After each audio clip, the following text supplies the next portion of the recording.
Okay, so Jen the Liberty Lion, hopefully I have everything set up correctly here this time. I want to talk about this video that I found on an economic social media website.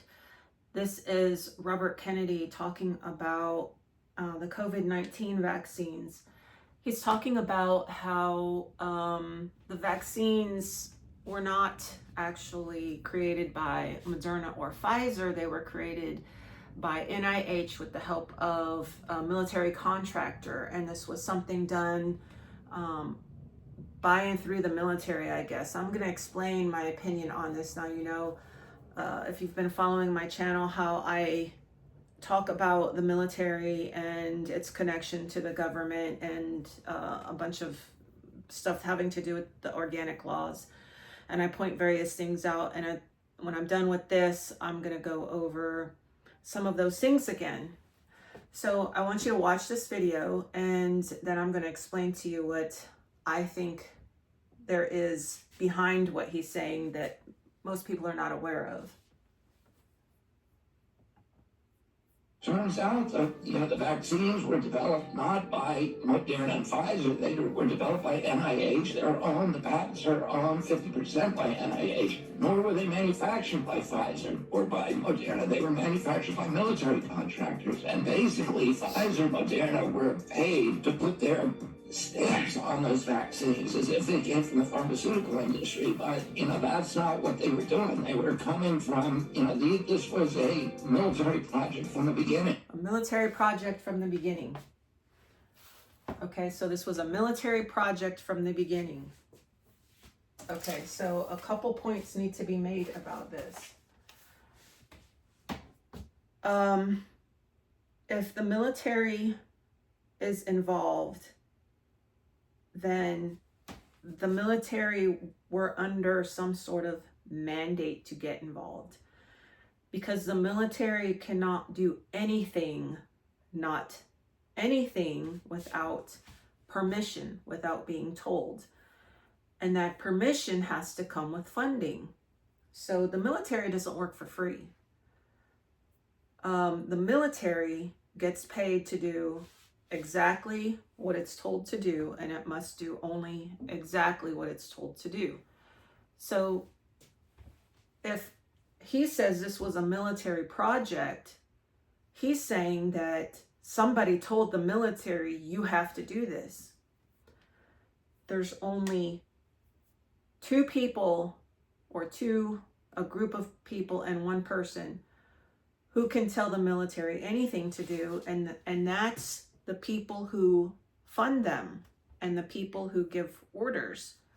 So you have the United States of America, which are all the states, and they fund the United States. There's two people, there's a Congress of the United States and a President of the United States who's the Commander-in-Chief.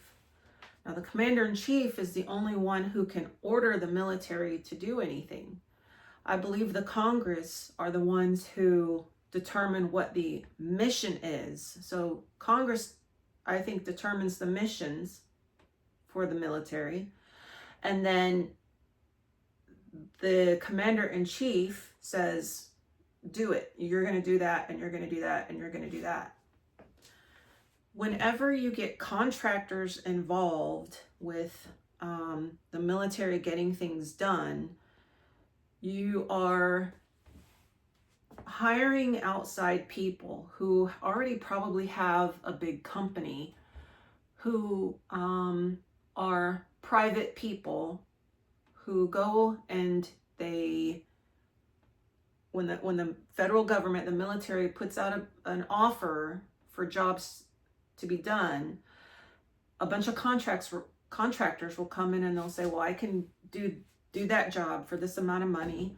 Another contractor will say, well, I can do that job for that amount of money. So the government advertises, and then these private companies say, well, we can do those things, and they all compete.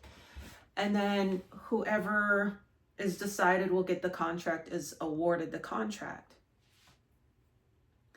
So private companies can be private, but then they can also work for the federal government doing federal work.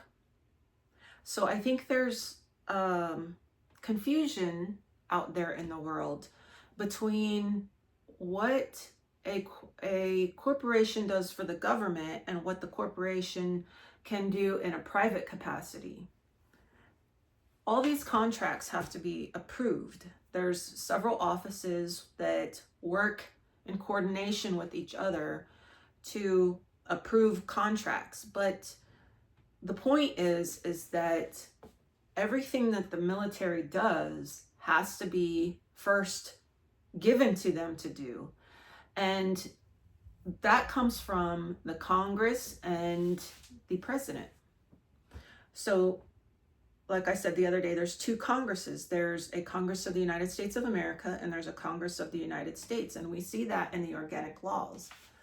We have to understand what the organic laws are. So, this is where I start talking about the organic laws.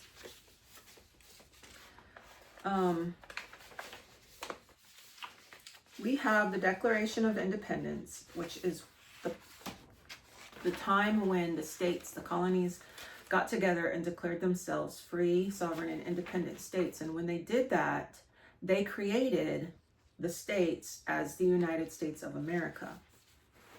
Then we have, that's in the Declaration of Independence, right? And in the last part of the Declaration of Independence, before it was signed, they said that the states, the representative of the United States of America and General Congress assembled ought to be free, sovereign, and independent states.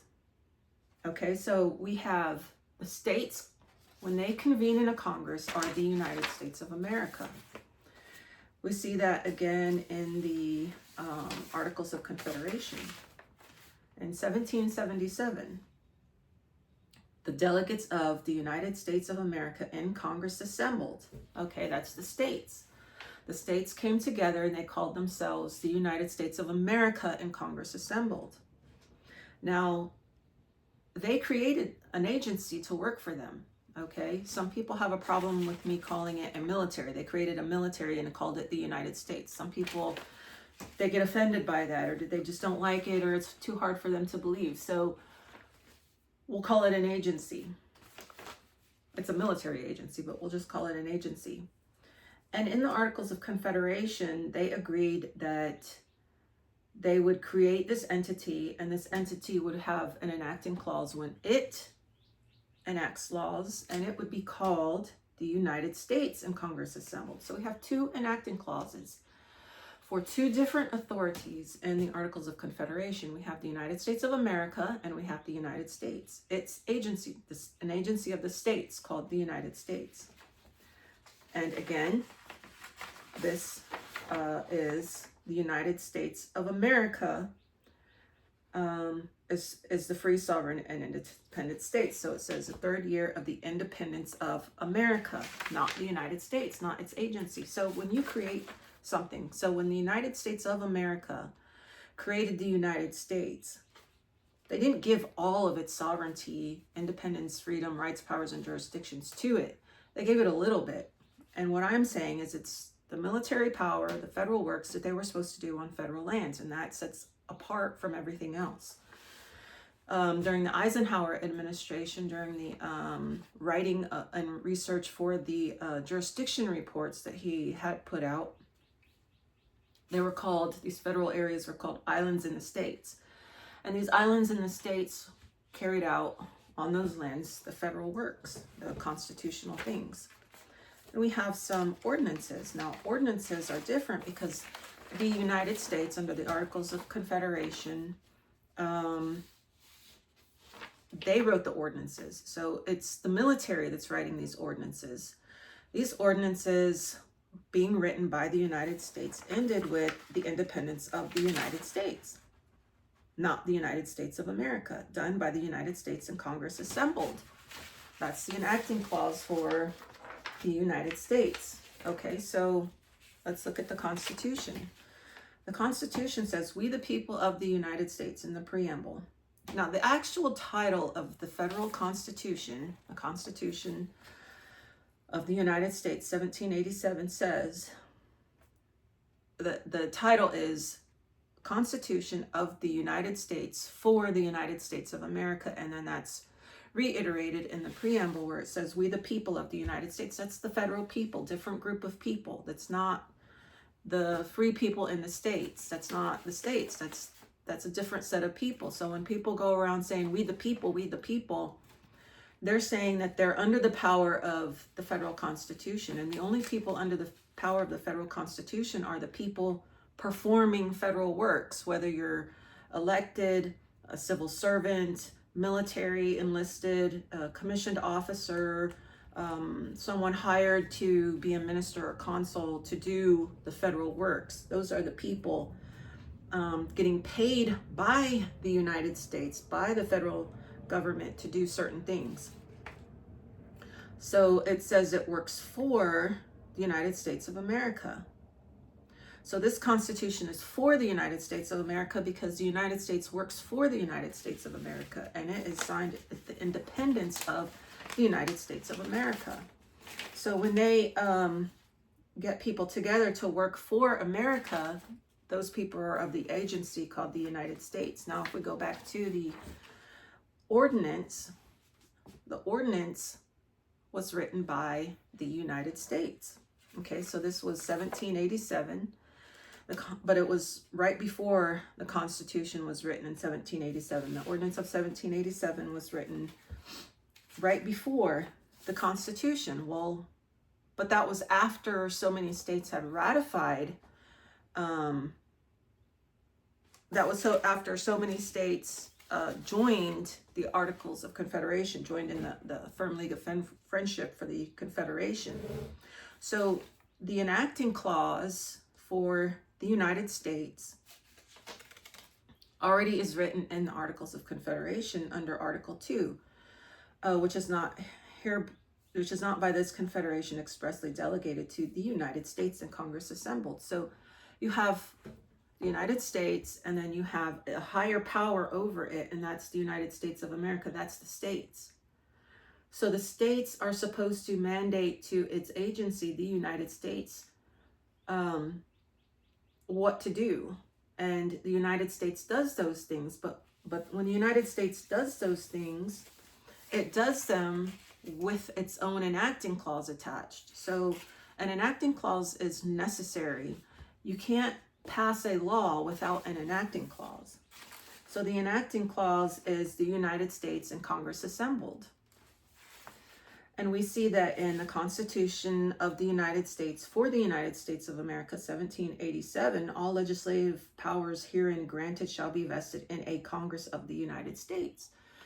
So you have the United States that works for the United States of America. And the United States passes its laws for itself or its federal areas for the federal works to be carried out. So in the ordinance, we see the Ordinance of 1787, which was passed just before the Constitution was passed. And it was using the enacting clause given to it in the Articles of Confederation. And it says an ordinance for the territory, for the government of the territory of the United States northwest of the River Ohio, because all the territory that had not been made into states yet fell under the military power, the United States. Okay, so it was claimed so that people could move in and make states, and once they made states, they joined the Confederation. Well, they had to write a constitution, a Republican form constitution. They had to agree to the Articles of Confederation, which meant that they would agree to a federal military government that protected it, and it then later ratified the Constitution, which was just a reiteration of what was in the Articles of Confederation. So the Constitution didn't undo or repeal or replace the Articles of Confederation, because the Articles of Confederation is the firm league of friendship, which was perpetual, because friendships, you know, are perpetual. They didn't want the king to come in and say, well, you can't do that. You can't have a friendship. You know, that's a basic human right to make friends with people. And if we make friends and ally ourselves against what we say is an evil, we have every right in the natural world to be able to do that. So the Constitution, since it was given power to the United States by the United States of America, it couldn't give itself the power. The power had to come from somewhere else. The United States could not give itself its own power. Its power came from the Articles of Confederation, because that's where it was created. So when the people of the United States got together and wrote the Constitution, they could not sign it as themselves, giving themselves their own power, because that would be arbitrary. That would be an arbitrary act. I cannot say, well, I just have this power and it's just in me and I can just do whatever I want. So I'm going to write this paper and I'm going to say, by my own power, I did this thing, whether you like it or not, and now you have to do it. No, the power has to come from someplace higher. The higher power is the United States of America, which we see in the Articles of Confederation, created the United States as an agency to do some of its stuff for it, because the Articles of Confederation had no force. It couldn't force states to become members of the United States and agree to a federal military power. So that's why each state had to ratify the Constitution, which was really just a reiteration of the power of the states, which was acknowledged in the Articles of Confederation. So that's why it says, we the people of the United States, we the people of this agency, work for the United States of America. That's basically what the preamble says, and it has a list of goals. To form a more perfect union, establish justice, ensure domestic tranquility, provide for common defense, promote general welfare, secure the blessings of liberty to ourselves and to the future. We ordain and establish this Constitution for the United States of America. And America says, yes, we agree to it. And we see that because it says in Article, I think it's 7 back here.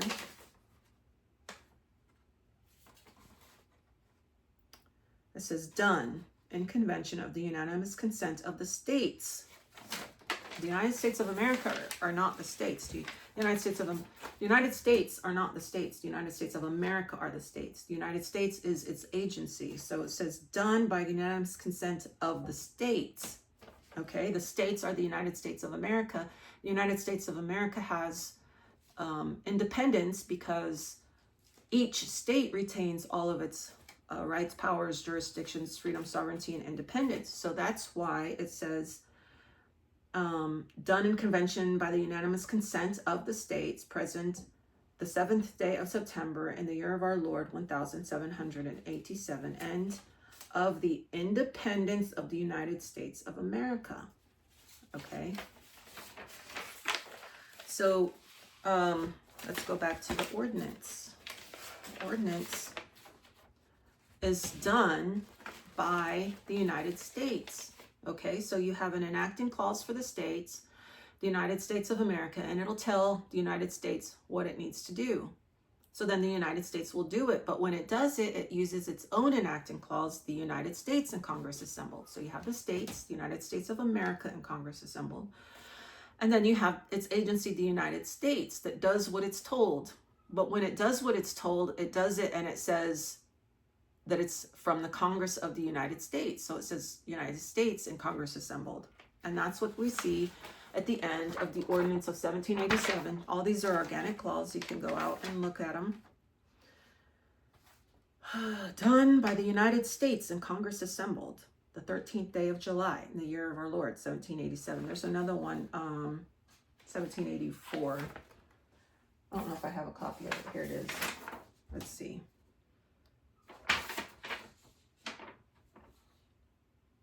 President of the United States. Okay, so executed by the President of the United States and Congress assembled. Okay, so under his hand the seal of the United States, promulgated and shall stand fundamental constitutions between the 13 original states.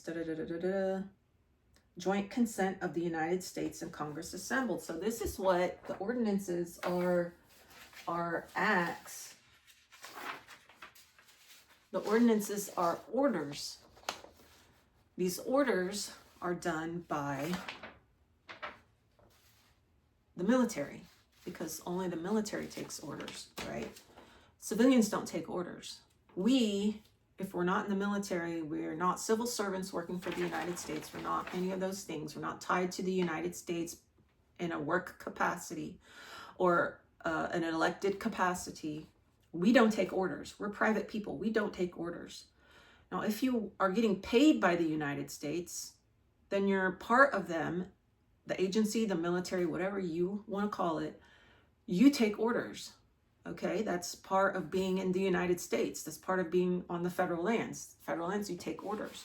If you're a civil servant on federal lands, you don't take orders, you do your job. Okay, but you're a civilian working with the military, you're not in the military. So when they went and they went across the territory of the United States, the people sent were mostly military people. Along with them came basically secretaries. They called them clerks. They were men, and they would help administration stuff. So they would write things and get the coffee for the general or whoever, the lieutenant. And they went across the country and they were establishing treaties with the Indian tribes so that the people from across the ocean could come in and populate the areas and turn them into states. They didn't kick the Indians out. They made agreements with them so that they could have some lands and they could, be protected and all these things. These federal lands were then protected. So they're considered federal lands, I guess. I haven't really done a whole lot of research on the Indians. I was asked to do research on the Indians. I just don't have time. But this is the way it worked. So when the United States does things, it uses its enacting clause, the United States and Congress assembled. And we see that in the orders. We know that the president has two jobs. He's got one as a military person and he's got one as a civilian person. Okay, so we can look at the Constitution and we can see that, okay? In Article 2, Section 1. I got my papers all messed up. Article 2. Yeah, got my papers messed up. The president. Okay, the Article 2, Section 1. The executive power shall be vested in a president, one person, of the United States of America. So that's the executive power of the states. Now he also is, I have to find this since my papers are all messed up, out of order. In Article 2, Section 2, we know that the president is already established, right?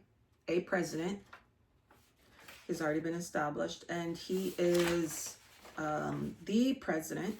Okay, so we have a president, a single person, and now we say the president shall be commander-in-chief of the Army and Navy of the United States and the militia of the several states and called into actual service of the United States.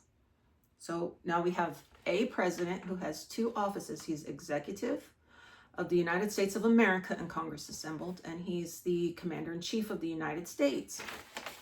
So when the United States of America gets together in their Congress, that's all the states come together in their Congress, they have power over its creation, the United States. They have the money and they have the power, and they gave some to the United States. Its agency, its military agency.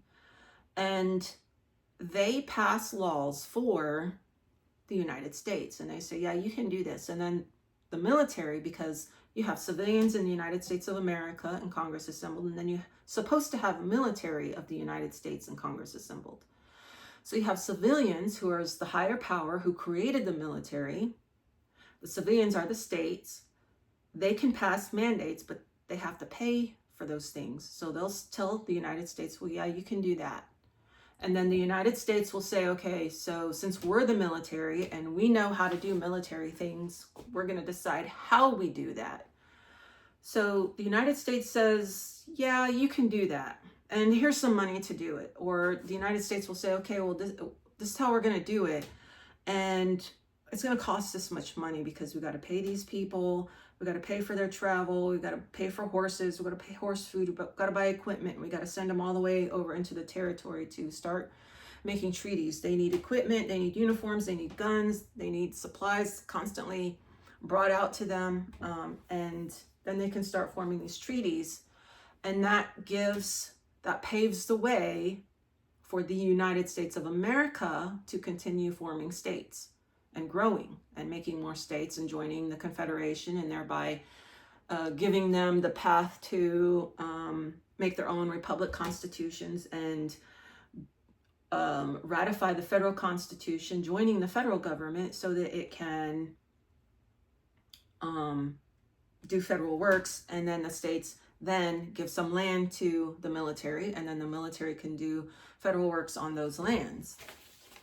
Okay, so you have two Congresses, both at the seat of government. So whenever you hear like Robert Kennedy and these kinds of videos saying, I think this information is going to start coming out because it cannot not come out. It has to come out. The reason why it has to come out is because, well, I know now and you know now, and then them continuing the charade makes them look like idiots and makes us appear to be idiots, making them making idiots out of us, acting like we don't know what we already know. Okay, so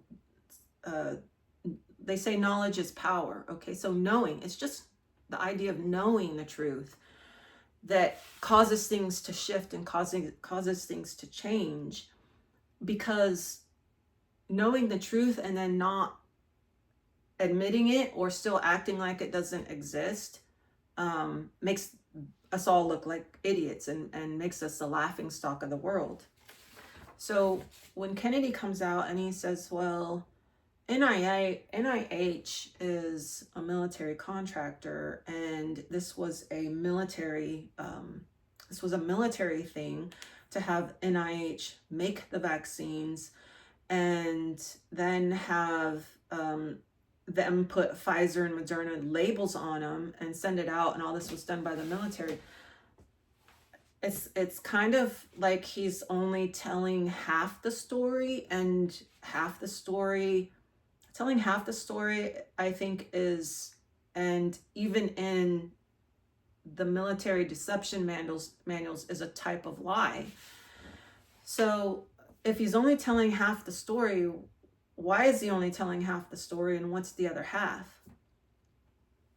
So I'm going to tell you the other half of the story. The other half of the story is that in order for the military to do that, they had to get permission to do it. They had to get told to do it.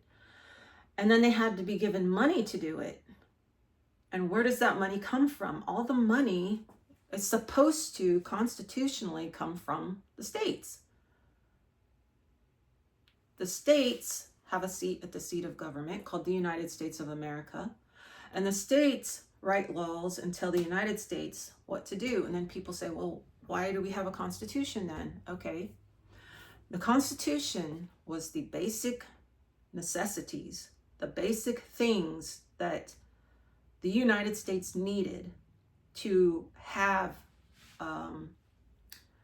proper funding to do the fundamental things that the United States of America needed done.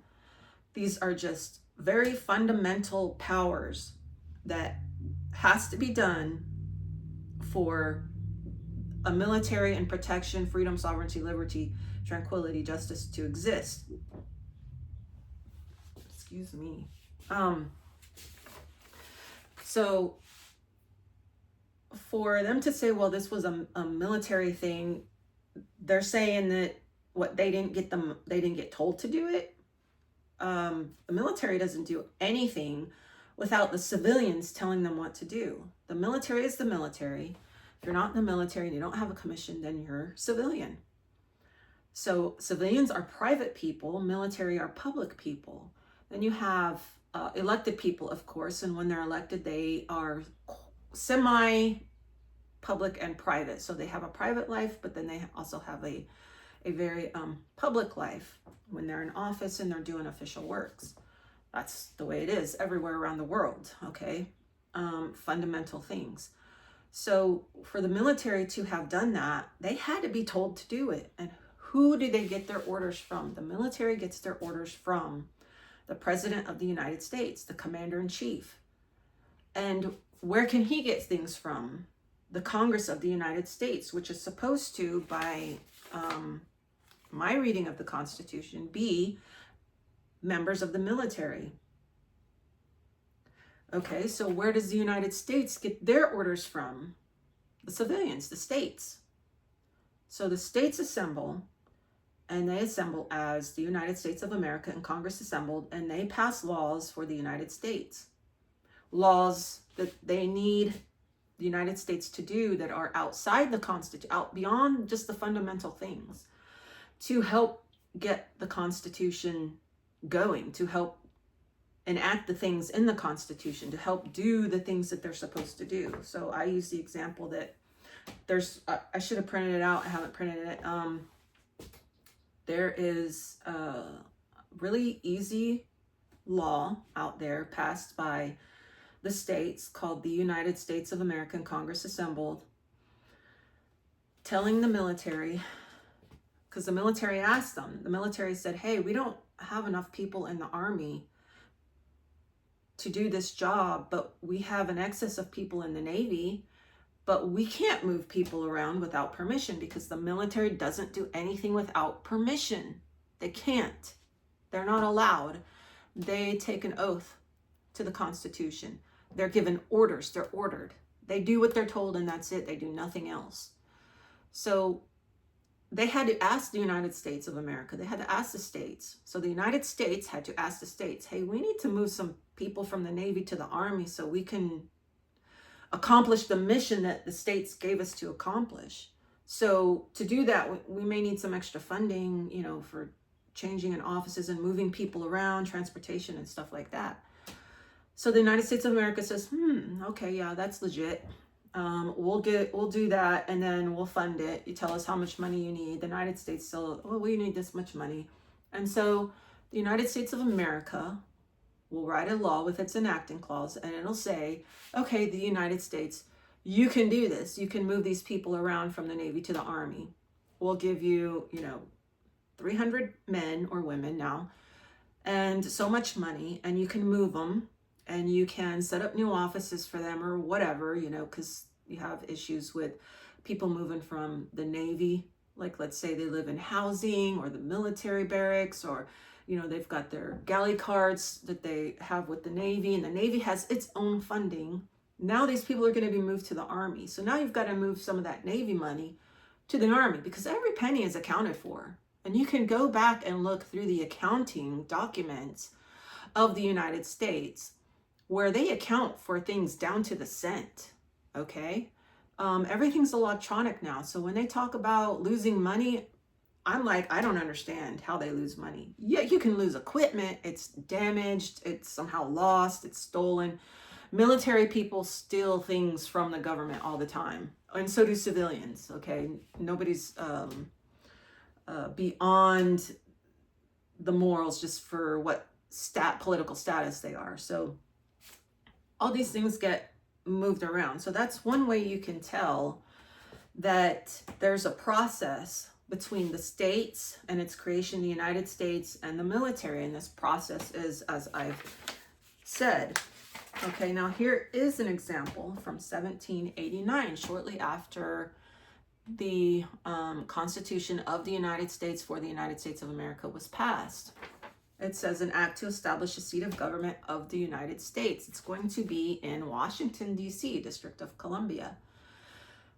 The District of Columbia is not the United States, and it's not the United States of America. It's a special piece of land set apart from everything else, and that's where the two governments can convene, as well as all their, DOD, Department of Defense, and their Department of Health, and all these, other departments can convene to do their federal works, to do their work.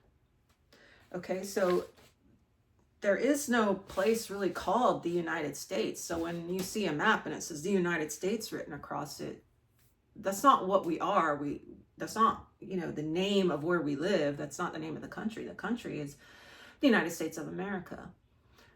So when you see that the United States of America is not following the federal Constitution, we need to really give extra thought to that. But here we see an act to establish a seat of government of the United States. Okay, so I want to point some things out. We have the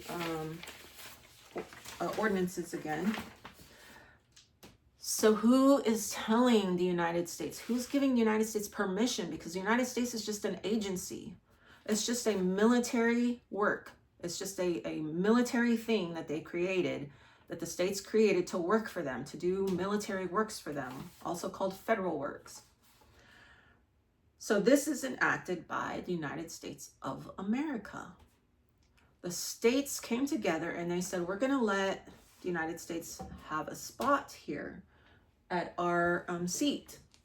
And that way they can do the things that we tell them to. They have a place where they can sit to do the things. Their Congress can sit to do the things that we tell them to do. And it might as well be here because the president's here.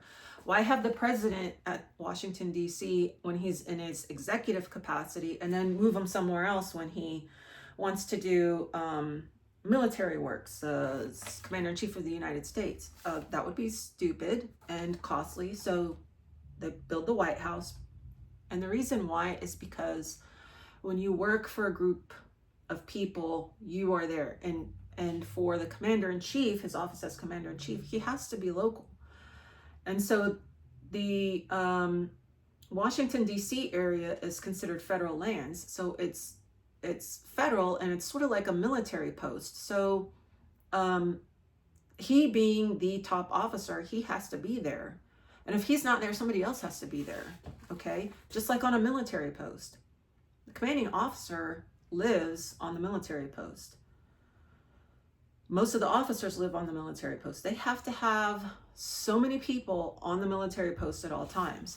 I've gone over that in other videos.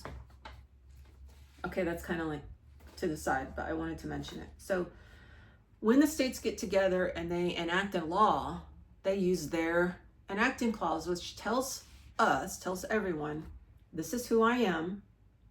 And now that you know who I am, you know what power I have, and you know who I have the power over.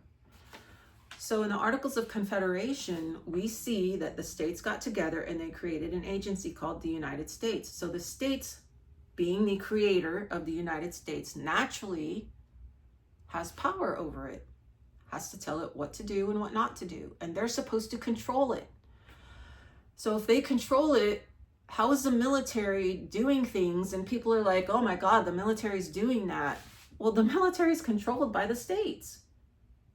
The military controls, the United States of America controls the United States, and the United States controls the military. The United States cannot do anything without permission from the states. So it's the states. That means the federal states are taxing us a federal tax. So they're double taxing us. Okay, I kind of jumped a little bit here.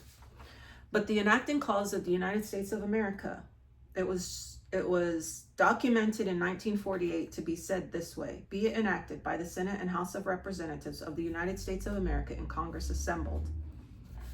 So it changed from the Articles of Confederation, and that's fine. They can just make it more formal or whatever. That's really all they did. It's not a big deal. In the Articles of Confederation, we have the states came together and they called themselves delegates of the United States of America. And when they came together in a Congress, they said, we are the delegates of the United States of America in Congress assembled. That's me. Now you know who I am. And because you know who I am, you know what power I have. Me, Jen the Liberty Lion, I have no power. I'm nobody. The boss of my house, and that's it. And they created something. They created the United States. And so the United States has an enacting clause. It's called the United States and Congress Assembled. As far as I know, that's never been changed. It's just the United States and Congress Assembled. And we see in Article 1 of the Constitution, the legislative powers of the federal Constitution are granted to the United States, not the United States of America. The United States of America already has that power. It has the power to tell the United States what to do.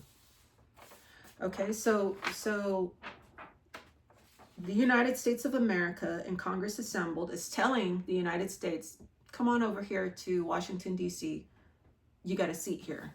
We created you. You got a seat here with us. We're going to tell you what to do, and you're going to tell the military. We're going to decide how you're going to do it. Or you're going to tell us what you need, and then we're going to say, okay, you can do that. Or no, you can't do that. We're not passing along for that. Then you have the president, who's the president of the United States of America, and he's also the president of the United States. Well, why? Because he's like the civil person, the executive, and the military person, the commander-in-chief. He's the only person in America that has that dual power. And I think that's probably the same in every nation, probably. Because you can't have a military acting on its own. And you can't have the civilians acting as a military. The military takes orders, the civilians don't. That was one of the problems they had during the Revolutionary War. Under the Articles of Confederation, the states couldn't order each other to do things. And they didn't have, they just let's say just after the Declaration of Independence, the states couldn't order each other to do things. So if the states didn't show up to a Congress to make war plans, nobody could do anything about it. There was nothing to be done. So they had to create a national military. And they had to put military people in those congressional seats because they needed to be able to order them to come, and they needed to be able to pay them to come. They needed to be able to arm them, give them horses, whatever they needed to get to Congress to declare war if we were attacked. They had to be able to do that. Okay. So in the ordinance, that's why we see the ordinance is the United States and Congress Assembled. And why we don't see this enacting clause very much, because it's not for us. We're not a part of the United States. We're private civilians. We're private people. We don't have anything to do with what the states tell the military to do. Well, we shouldn't be. And then we need to know what the United States tells the military to do, but we don't. That's why it's all public. That part is public, but because we need to know where our money's going. And our money comes to the states, and then the states to the federal government for what it needs to do. Right now, we have a whole different system set up. They have changed the system so much that it's crazy out of control. I do want to get to that in this video real quick, but if I remember. So the double taxation is the United States of America is supposed to tax the people. So each state is supposed to tax the people and then have that money to give to the United States military. Now, what they've done was they made us believe that you have the states taxing us and then you have the United States taxing us. That's not how it's supposed to work, because we're not part of the United States. And how many people do you know claim to be a citizen of the United States? I don't get paid by the United States, and every oath I've seen says that if I have an oath to the United States, I'm in service to the United States. And I'm talking about older, back at the time, right after the Constitution was starting to get ratified. They were civil servant. They were servants, not civil servants. They were in the military, so they were under contract or under commission, and they were servants of the federal government. And being a servant, you get paid, right? So if you're a servant, you're supposed to get paid, and then you're told what to do. We are not told what to do. We don't get told what to do. They don't tell us what to do. Okay, so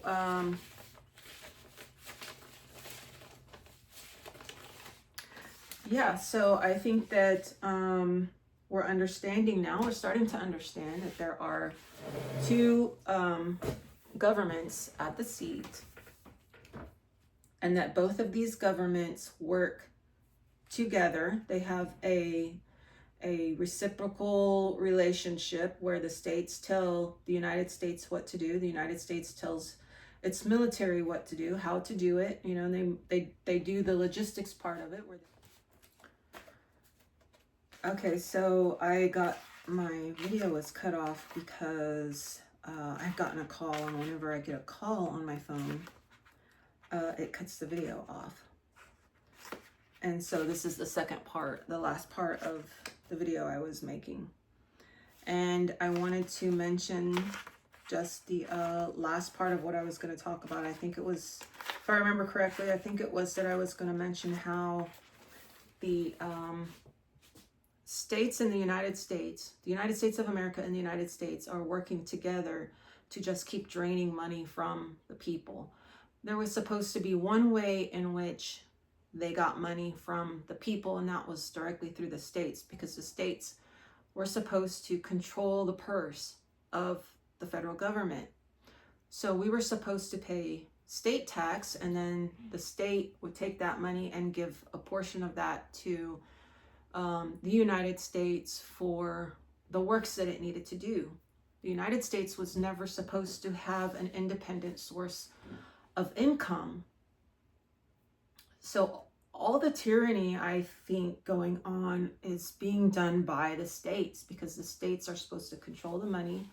The states are supposed to control the United States. The states are supposed to control themselves. They're supposed to control each other. And instead, it seems like they're working with each other against the freedom of the people, the private people.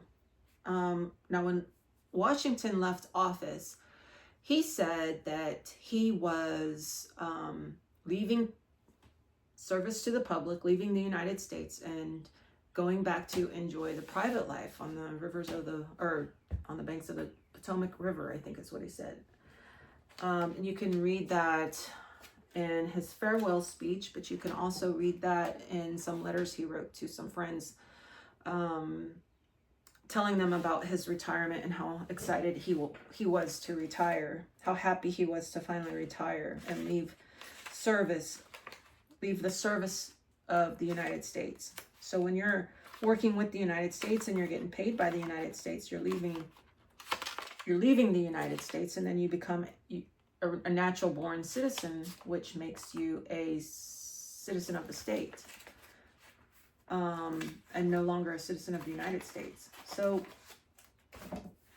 there's a problem in this country, and that's that the United States of America are using our stupidity to just keep draining money from us. So they have these contracts and these contractors, and they're hiring contractors under the authority of the federal Constitution, which the federal Constitution is already set in stone, and the United States of America is not supposed to be using the federal Constitution to gain power for itself and then use those powers against the people in the states. So the idea of having to register your business, register your whatever, even though it looks like it's done in the state, it's not really done in the state, because we're all supposed to be in a republic. If we're private people, we're supposed to be in the republics of the states, which was a requirement in order to even join the Federation and thereby join the United States, because the United States was created by the United States of America. So when they're talking about the military doing things and the military hiring these contractors to do things, they're kind of usurping power in that when they write these laws, like these IRS codes, the IRS code's not supposed to even be for us. There's nothing in there that makes it law, which means that it's like a policy. There's no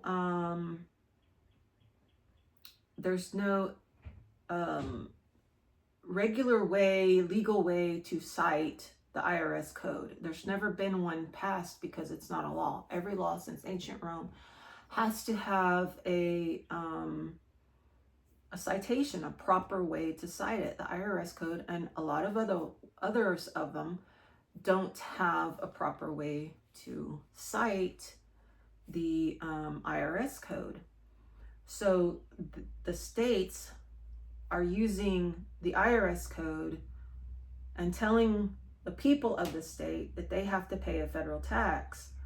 But really that's an internal policy and not a law that people who are in the federal government or contracted to work with the federal government must follow. So when they make us register our businesses, when they make us pay a federal tax or agree to pay a federal tax, they're all doing it. They're doing it all by deception. And that's part of what the federal military does, is it deceives people. And there's a couple things on military deception that I could show you that go into why militaries deceive and how they deceive and by what purpose. And I'm going to grab a bunch of books off my shelves and show you some things on game theory and such that you can see that politicians are involved in it and the military is involved in it, and all these games and these theater and these lies and fraud and deception. And what we need to understand is what we've been taught about our government and the way it works is very untrue. Probably you could say just downright lies. And we need to start understanding where each part of the government stands and what authority they have. The United States of America has no authority over the people of the states. We know that because each state has its own constitution. And why do we need our own constitution if it's just going to be destroyed when it's required to have one of a Republican form to even join the union or ratify the federal constitution, just to have it turn around and destroyed by them making another one? So this other constitution that we have, state of Texas or whatever, is for some other group of people doing some other things. It's not for private people trying to live their private lives and conduct private businesses. Okay, so these military contractors are required to follow the internal policies of the United States and the United States of America because they're doing work for the federal government. And so they have to abide by the titles that are not passed into law. These titles are such as Title 26, for example. That I'm not saying that that's the reason why every single title not given a law or in a policy is applicable only to federal contractors. There's probably some other things that it's applicable to, but the way that they're conducting business and the way they're doing things is all at the authority of and consent of our states. Our states are going to Congress and calling themselves the United States of America and using a pretend power against the private citizens of the states that they're not supposed to have or use against us. That's why we're supposed to go to our state to do things. So the sooner we learn these things, the sooner we can understand the nature of our government and the status of ourselves as private people, as civilians being the highest power, and the military and what we create being a lower power than us. So when Robert Kennedy is saying that this was a military project, that's sort of it's really a blatantly wrong idea that he's putting out in people's heads about the military having more power than it has, because the military doesn't have that power. It can't even have that power through its contractors. The states have the power because the states tell the military through the United States what to do. They have the power, they have the money, and these contractors have gotten so big that they have a lot of money and they're able to funnel money back to the government, whether it goes to the military, whether it goes to the United States, whether it goes to the United States of America. It's a way to sort of go around the people and their power by having all these military contractors, giving them all this power, giving them tax incentives, tax breaks, you know, and all these things that actually don't even exist in the Constitution. So they're saying, well, the Constitution gives us power to tax, but you got to register your business, and then we're going to tax your business, and then we're going to tax you to the state, and then we're going to, you know, we're going to charge you all these fees for every little thing that you do, and that's really anti-freedom. So I think that's where I'll end this video. I'm not sure that this one video is going to help a lot of people understand. There's a lot of information, a lot of thought to put into this, a lot of consideration. So I'm just putting this out there for you all, and hopefully you'll take some time out of your busy days to think about what I'm saying here, and think about what I'm showing you in the papers and the organic laws, and just start looking at things from a different perspective, so that when you hear people like Robert Kennedy saying, well, this was a military project, you'll think, who's funding the military? Who's making this possible for the military to do? The military doesn't do anything without being told exactly what it can do and given the money to do it. So if this was a military project, it was okayed by the states, and it was passed by the United States to the military. The money came from somewhere to fund this project, to fund NIH, to do all these things. The money came from somewhere. The only place it's supposed to come from is from the states. So who paid the military to have this project going in the first place? And the military has missions set out, whether every year, every 10 years, or every time. These are appropriated funds. The missions have to come with funds. And the military is given missions, and they complete their missions, but they have to have the funding to do it. So if taking a COVID vaccine and having a contractor create a COVID vaccine, paying the contractor, NIH, to pay Pfizer to put their labels on it, all that had to be ordered by some group of civilians, by some civilians somewhere. And the only people that can control the military are the states. So the states gave the military that power, gave them the order, and gave them the money to deceive the people in the states, to deceive us. We're supposed to have a Republican form of government. And in the Texas Jurisprudence Manual, it says that the Republic of Texas still exists. It was only put to the side so much so that the federal government can do its works, and the federal government is supposed to do works on the federal lands, and the states are supposed to say, okay, we're not going to interfere with what you're doing on the federal lands, your constitutional things that you're doing. That's how it was supposed to work. They weren't supposed to come off the lands and tell us what we're supposed to do and how we're supposed to live our lives and how much money we're supposed to give to the states on top of state taxes. They're not supposed to do that. They're supposed to tax us one time.